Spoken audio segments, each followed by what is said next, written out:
Turning our focus now over to the grain markets. This week we were joined on Wednesday in the studio by Heather Ramsey from the ARC Group. Here's our conversation.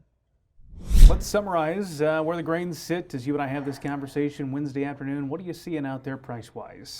Gosh, we're kind of all over the place when you start looking at old crop versus new crop. Old crop is, I would say exceedingly tight. Buyers are looking for corn, and we're having a struggle finding it. But we're not seeing the same reflection in the old crop basis. There's some kind of background changes that are about to happen in kind of this old crop market that sort of lead that market a little bit differently than if you're looking at a new crop side of things. New crop wise, we're finally getting some weather risk premium. Primarily that is kind of our push higher when we see those up days. And then there's all those other, items in the background still for over a year now, Russia, Ukraine, that whole segment of the market. Our macroeconomic position, that's still weighing on things. Just a lot of uncertainty. I think the overall takeaway for both sides of the equation is volatility. As much as maybe people feel like prices are a little bit more depressed versus where they would like them to be, this choppiness we're seeing day over day keeps volatility in the market, keeps things active, and it keeps giving us a little bit of opportunity here and there. Well, it seems like each week there are different reports that come out that traders, some follow it, others don't, but it's like crop progress is consistent. There's the inspections reports. And new this year, it's been released year over year, but the drought monitor is something that's being followed closely this year. It's getting pretty serious out across the country, isn't it? Definitely. I think people are watching a drought monitor release just as closely as maybe we do some of these USDA reports. So there's kind of this countdown of what's the next one going to look like. And last week's was very telling. Somewhere in the neighborhood of like 36% of primary corn crop in the U.S. was in drought stage 1, and 28% of soybeans. That's not even talking about then the additional crop growing area that was in stage 2 drought. So there is another probably, I think it was like 12 to 14% in stage 2 drought on corn, which is really important. It's the worst kind of rating for this time of year that we've seen in a really long time. So we're watching that very, very closely.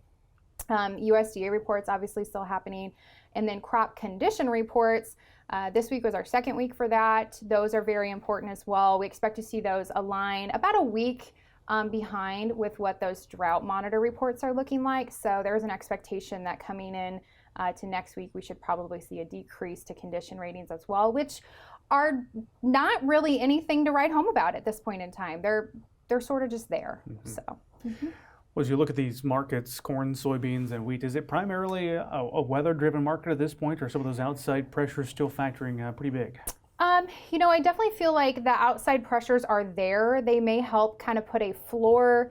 They also really help put a ceiling on this thing for how far we can jump. We need another large catalyst to kind of break out of this range that we've been trading in. I think there's an expectation that weather could be that catalyst.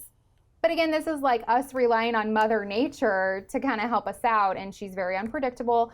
Right now, none of the models are really aligning with each other consistently, nor are they panning out consistently. The primary model that every trader likes to watch is the GFS, and that's been very unreliable, very inconsistent. In the morning run, it says one thing, in the afternoon, it says another. So we are seeing that reflected in the market. That tends to be the primary go-to right now. We really need sustained rains through the I states, really, to kind of take that weather factor out of the market in any near-term reality. We'd certainly take the sustained rain here in the end state of Nebraska as well. At this point. Yes, I would appreciate that in the end state because irrigating isn't fully caught up to where we need it to be yet. No, so. Not at all. One of the things you referenced I want to talk a little bit about is the old crop basis. Saw a drop off across the region this past week. What happened? There's a couple of things going on here.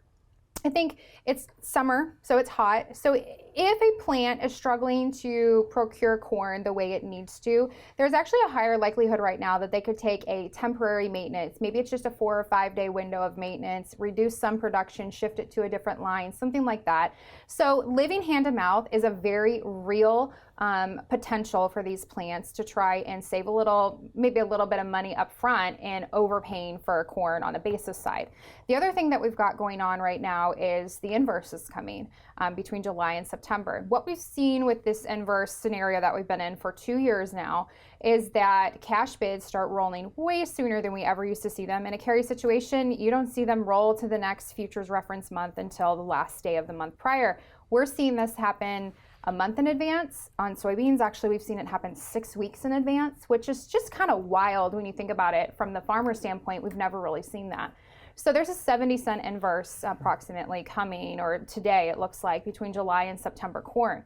So how do you fight that from a financial side of things as the buyer? How do you try to avoid any really negative psychological impacts if you're the farmer and like you're looking out for them?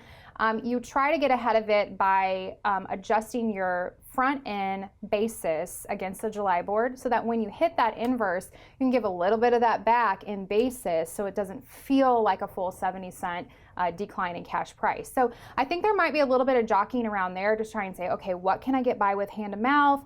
How do I keep these prices at a price point that will incentivize grain to move? But I mean, let's face it, we had a shorter crop last year in Nebraska. We had some issues from storms and from drought and everything else. And so the reality is there's just not a ton of corn out there. And it's going to be very difficult through the rest of the summer to continue to source it. So trying to stay away from being the leader of old crop corn basis is also a huge point for these buyers as well. Don't be the first guy.